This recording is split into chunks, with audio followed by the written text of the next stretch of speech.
Hey everybody, I hope you're having a great day. I'm Chef Tucker, and today let's work on making us a grilled cheese.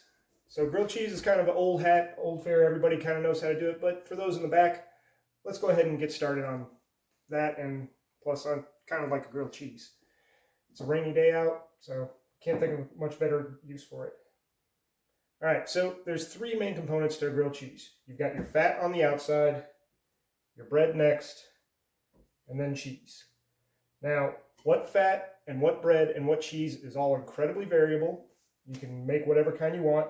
I got a couple of different fats here. I've got mayonnaise, I've got pan spray, I've got butter, the bread, any bread that you want, and the cheese. Today I'm going with an American cheese, and I know a lot of people are going to scoff and say, like, oh, that's not real cheese, but I don't know, there's something kind of nostalgic about it, you know? It's what I had when I was growing up with chicken noodle soup. So it's got that comfort feeling. So let's go ahead and just put a little bit of butter on the outside. Now, I will also do mayonnaise for this sometimes, especially if I'm putting something in the middle like ham or turkey. And that's just, mayonnaise goes a little bit better with it because it adds another flavor to it. It adds the flavor of the mayonnaise, but it cooks out a lot. In case you didn't know, mayonnaise is a lot of oil. It's a lot of fat. But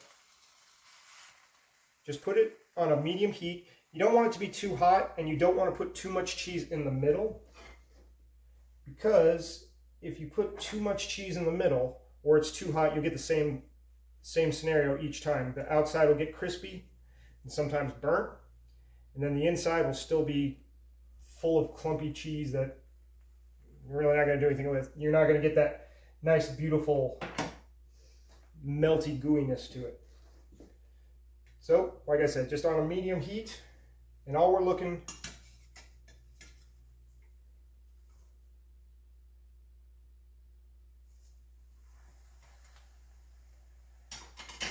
is just to add that picture perfect golden crust.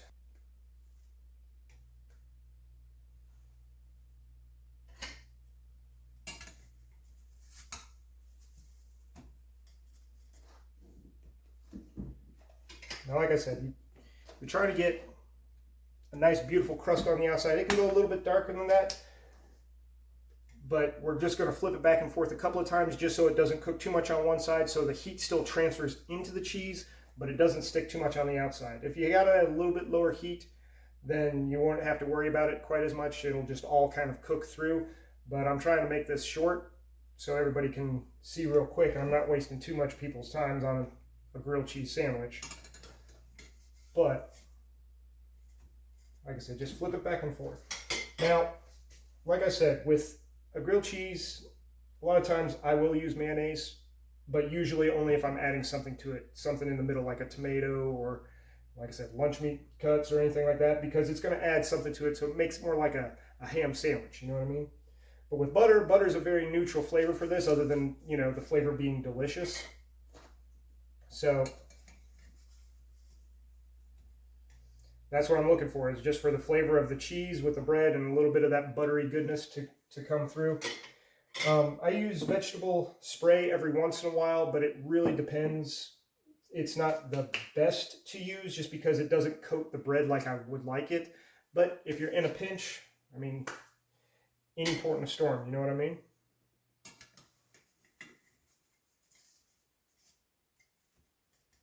And the outside's nice and toasted. So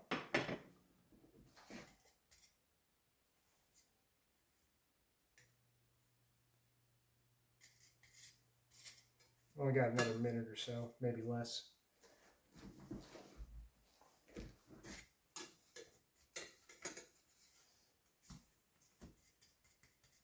That's getting a little dark, but I mean, honestly, that's the way I grew up with it.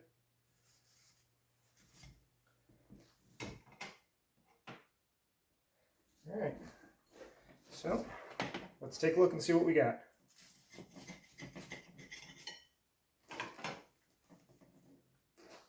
There you go. Nice and gooey, soft in the middle, crisp on the outside. buttery all over.